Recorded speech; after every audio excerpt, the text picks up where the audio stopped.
The Assembly will hear an address by His Excellency Recep Tayyip Erdoğan, President of the Republic of Turkey. I request protocol to escort His Excellency.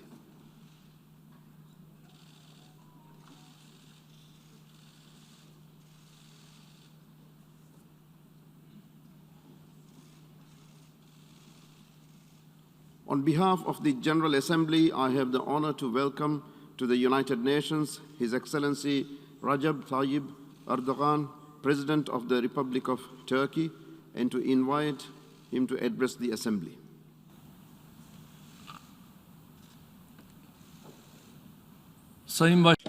Esteemed President, venerable heads of state and government, Honorable Secretary General, distinguished delegates, on behalf of myself and my nation, I would like to wholeheartedly greet you. I wish that the 76th session of the United Nations General Assembly will be beneficial for our countries and the entire human race. I'm very pleased to be at the General Assembly again after 2 years to address you, because as the humanity, in the last 2 years, we've really been through painful times.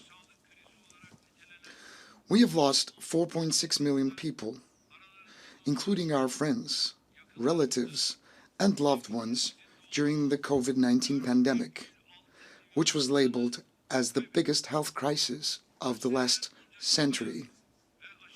Despite all the efforts displayed and the progress we've made in vaccination, we still witness the continuation of the negative ramifications of the pandemic.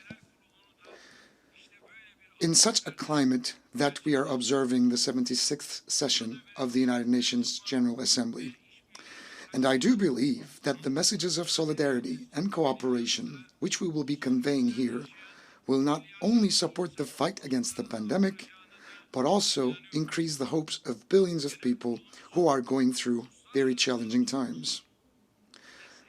Our General Assembly needs to be strengthened so that the international community can contribute more effectively to the solution of global problems.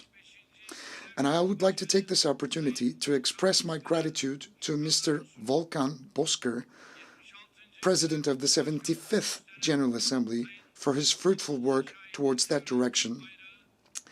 And I do believe that Mr. Abdullah Shahid, who recently assumed the presidency of the 76th General Assembly, will carry the flag forward to greater heights. And as Turkey, we will continue to fulfill our responsibilities so that the General Assembly can carry out its activities in the most efficient way.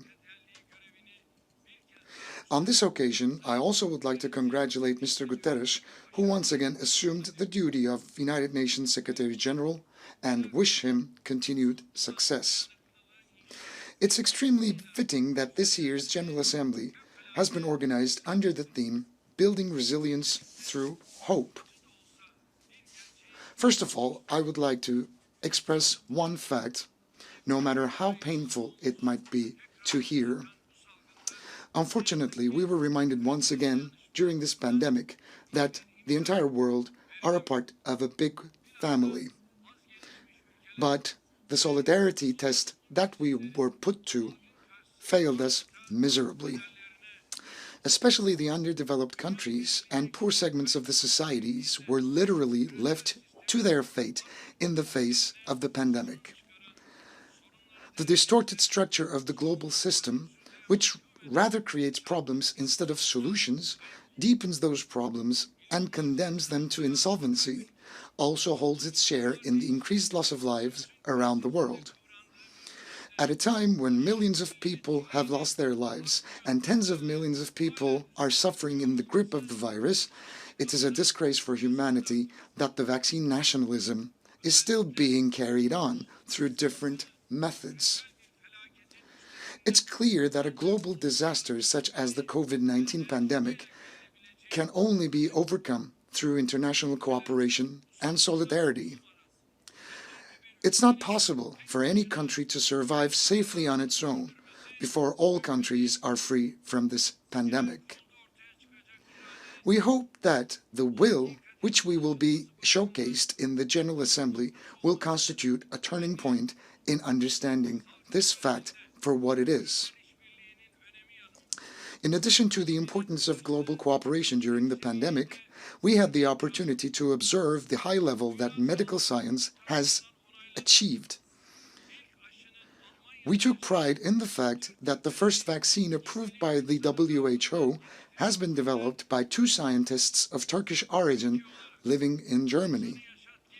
We, as Turkey, have tried to share the capabilities at our disposal with our friends and brothers and sisters around the world from day one, which complies with our belief, which is basically, let the people live so that the state can live. While providing, on the one hand, the best health care services to our citizens, we also sent medical aid to 159 countries and 12 international organizations.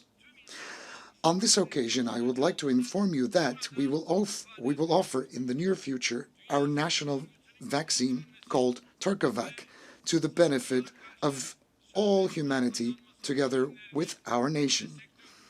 We support the initiatives towards strengthening the World Health Organization and preparing a convention against pandemics. We also emphasize, in particular, that a reasonable balance should be established between the protection of public health and the continuation of social and economic life. Distinguished delegates, the events that we've witnessed remind us some of the realities once again. Our joys, like our sorrows, our sufferings, like our achievements, and our problems, like the solutions, are all common. When somebody acts with a fait accompli logic, the entire humanity would pay the bill, not just the major countries. We witnessed, lastly, in Afghanistan, in a very painful way, that the problems cannot be solved by imposing methods that do not take into account the realities and the social fabric on the ground or in the field. The people of Afghanistan have been left alone. They were abandoned with the consequences of instability and the conflicts that have lasted for more than 4 decades. Regardless of the political process, Afghanistan needs the help and solidarity of the international community. We hope that peace, stability, and security will be established in the country as soon as possible, and that the Afghan people will find relief. And as Turkey, we will continue to fulfill our fraternal duty towards the Afghan people during their difficult days. 10 years have gone by in the humanitarian drama in Syria, which caused the death of hundreds of thousands of people and the displacement of millions of people before the eyes of the whole world. While our country embraces close to 4 million Syrians, we are also battling on the ground terrorist organizations that have drowned the region in blood and tears. We are the only NATO ally which has fought Daesh, Korakor, and defeated this terrorist organization. Again, with our presence on the ground, we were able to stop the massacres and ethnic cleansing atrocities committed by the PKK terrorist organization's extensions in Syria. As a result of our efforts, and at the expense of our martyrs, we were able to ensure the voluntary return of 462,000 Syrians to the areas where we provided security. In a similar way, thanks to our footprint in Idlib, we've saved the lives of millions of people and prevented them from being displaced. The international community cannot allow the Syrian crisis to linger on for another 10 years. We need to display a stronger will to find a political solution to the problem based on the United Nations Security Council Resolution 2254 and in a way that will meet the expectations of the Syrian people. We welcome the extension of the United Nations Humanitarian Assistance Mechanism, which is delivered to the northwest of Syria via Turkey for yet another 12 months. We hope that the conciliatory approach displayed on this issue will also be emulated in order to bring forward the political process and ensure the voluntary, safe, and dignified return of the asylum seekers. I would like to once again reiterate in your presence that making any distinction between the terrorist organizations in the region and using them as subcontractors in the field is unacceptable. Acts of terrorism in different countries around the world over the past 10 years have shown that terrorism is not only our common enemy, but that of the entire mankind.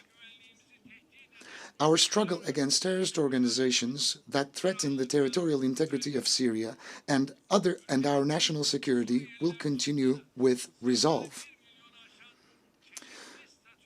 In our country, with the exception of the Syrians, there are also migrants under various statuses, the number of which currently exceeds 1 million.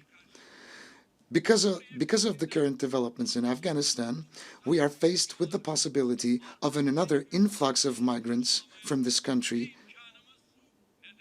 As a country that saved human dignity in the Syrian crisis, we no longer have the potential nor the capability to absorb new immigration influxes.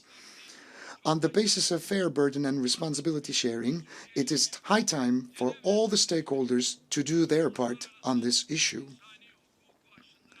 A concrete attitude now needs to be displayed against those who erode the 1951 Geneva Convention and the international humanitarian law. Distinguished delegates, thanks to our strong support for international legitimacy in Libya, a ceasefire was declared, and then the Presidential Council and the National Unity Government were formed.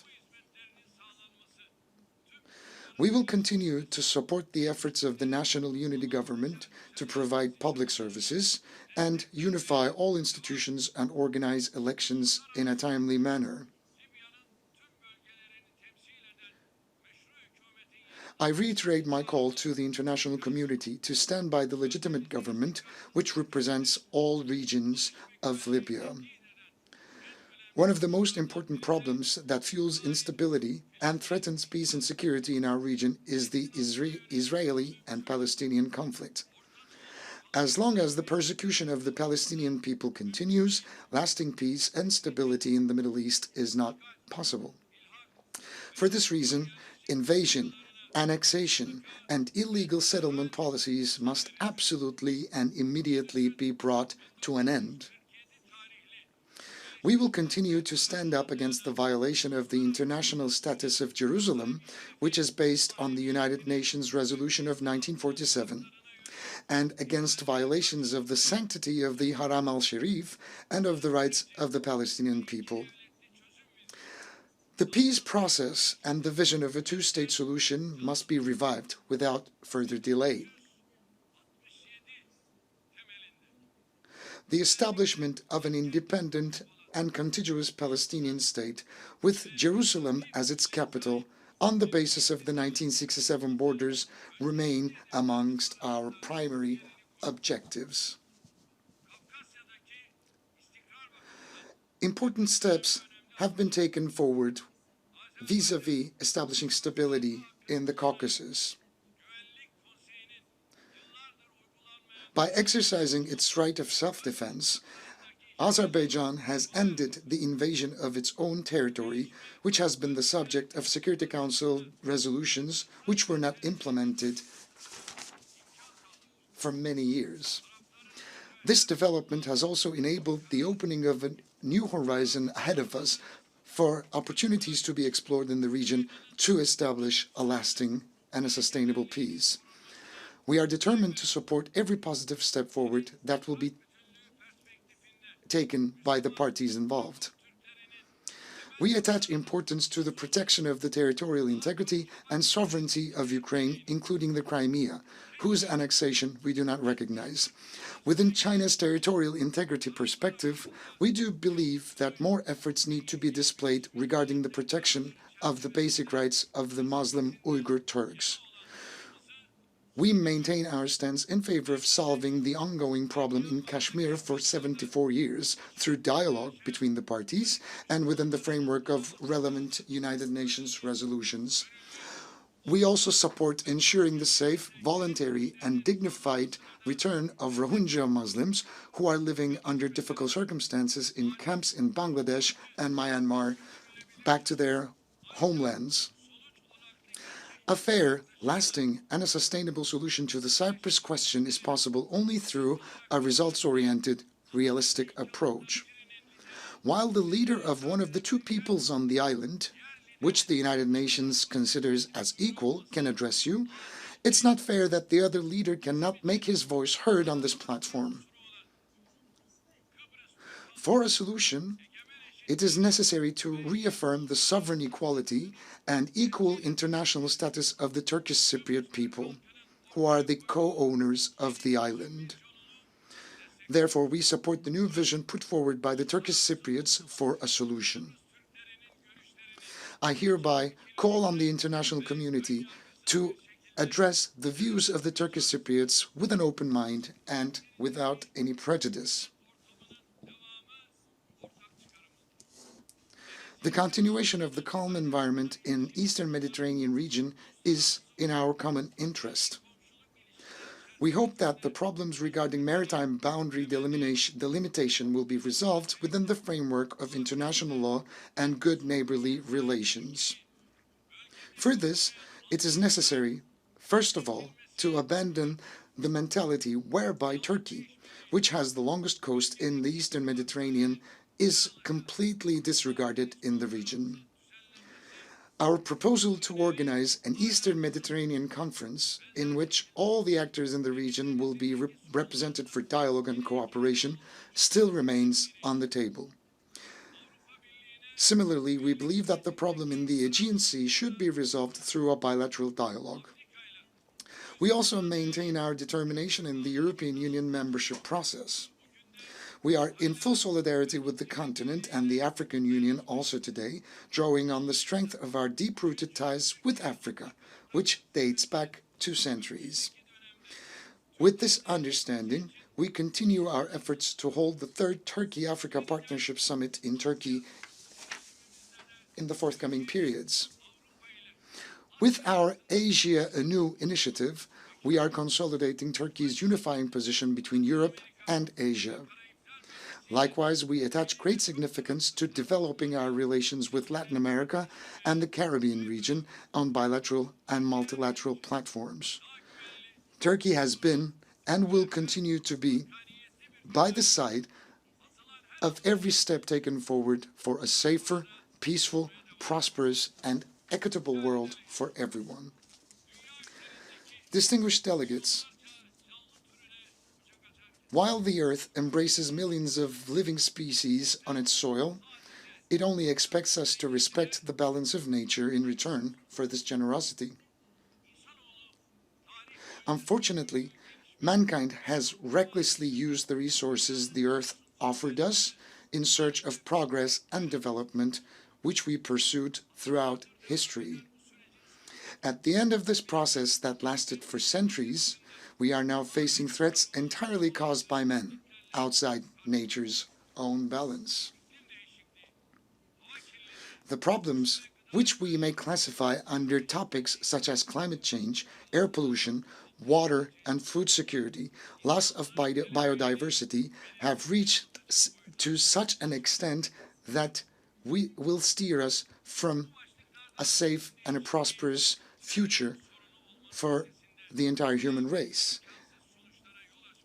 Among these topics, climate change is one we should particularly focus on, as beyond being an environmental problem, it will lead to irreparable consequences and uncertainty.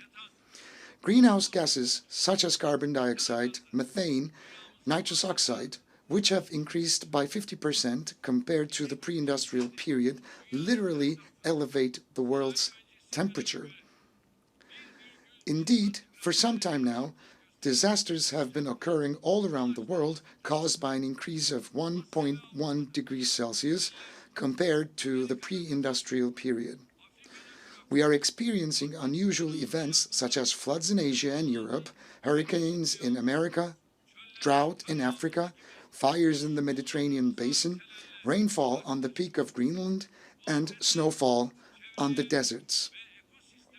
These disasters not only cause damage to the environment and the ecosystem, but also threaten people's livelihoods and property.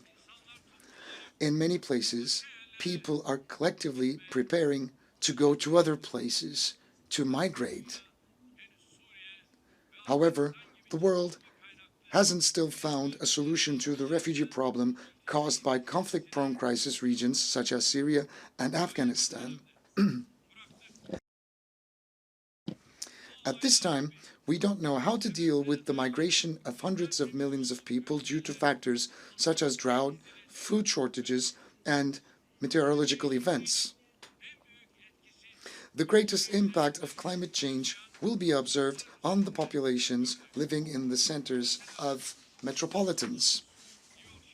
For example, the city of New York, where we are right now, has gone through very challenging days as it has suffered from giant hurricanes within only a 2-week time span, which in turn caused rainfalls witnessed only once every 500 years.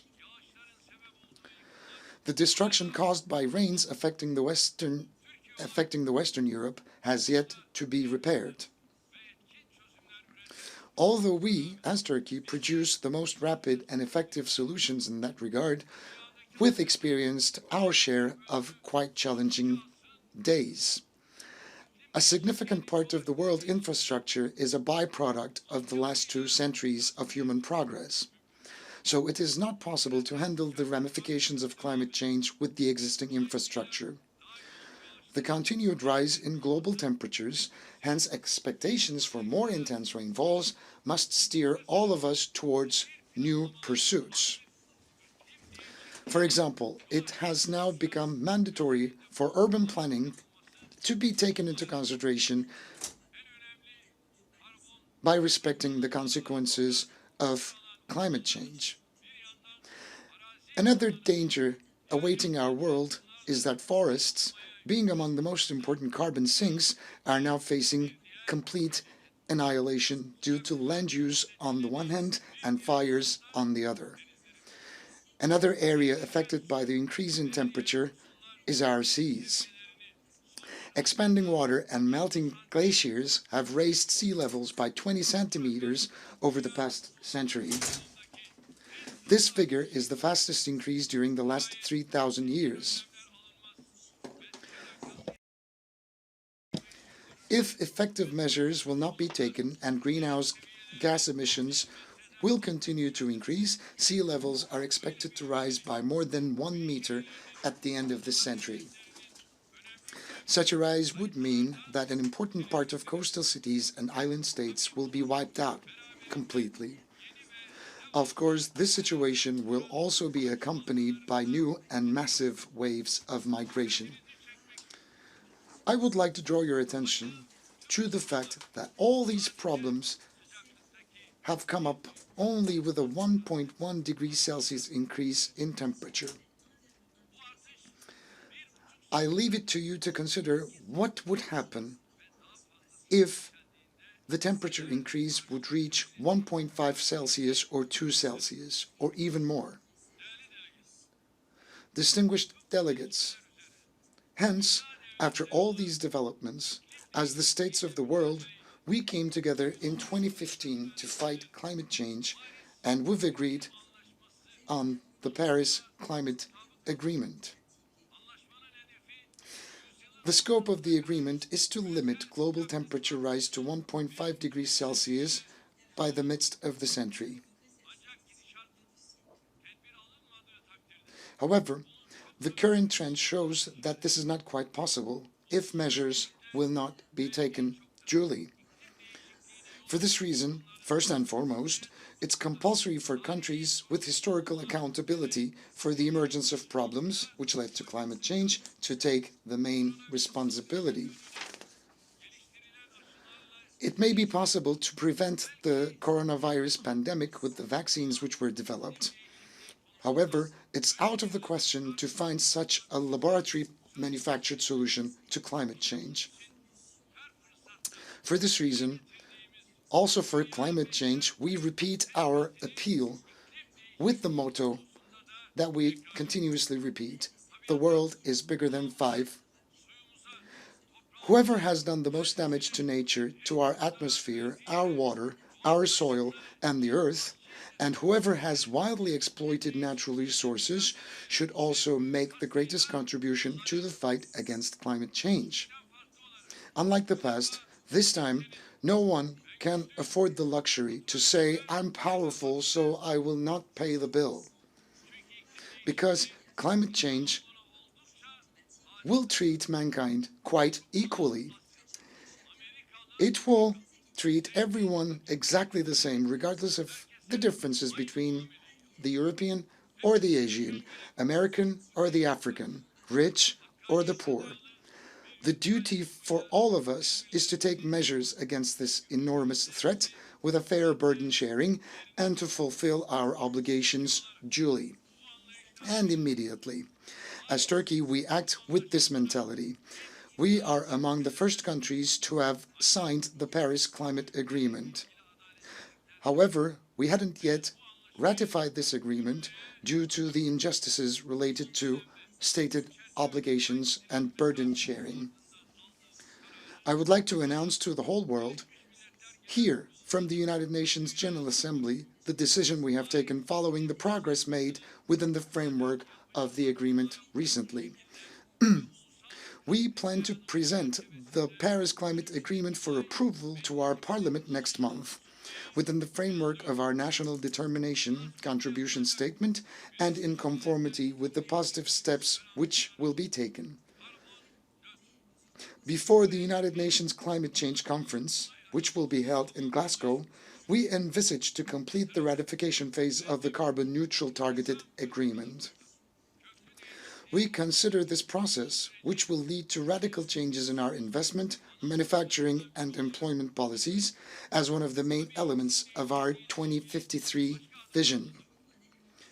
Of course, we have other measures with respect to climate change. We prepared the action plan necessary for harmonization with European Union's Green Deal and put it into effect in the past month. With the Zero Waste project led by First Lady, my wife, Her Excellency Emine Erdoğan, we increased our recycling rate by 9 points in 3 years. We increased our sink areas by increasing our forest assets from 20.8 million hectares to approximately 23 million hectares. We increased the share of renewable energy resources in our electricity generation capacity to 53%. We have been promoting the steps that will restructure our industry in accordance with cleaner production activities for a better future. We are determined to bring these efforts forward by receiving the necessary financial support. Turkey is not indifferent to any global problem whatsoever, crisis or call, and will do its part on climate change and environmental protection similarly. So, ladies and gentlemen, before I conclude my remark, I would like to emphasize once again that our belief a fairer world is possible despite the difficulties we face. In this vein, we continue to view the United Nations as the unique platform for solving issues that concern the entire human race. Our new Turkish house building, located right in front of this building, which we have officially inaugurated only yesterday, is a testimony of our trust and confidence in the United Nations system. As a country with one of the 5 largest diplomatic networks in the world, we have a strong presence in the field and at the table for conscientious and fair solutions in a very wide geography. We can build a world of peace, stability, prosperity, and happiness all together. I once again would like to greet you all on behalf of my nation and wish the 76th General Assembly utmost success. May you all remain in good health.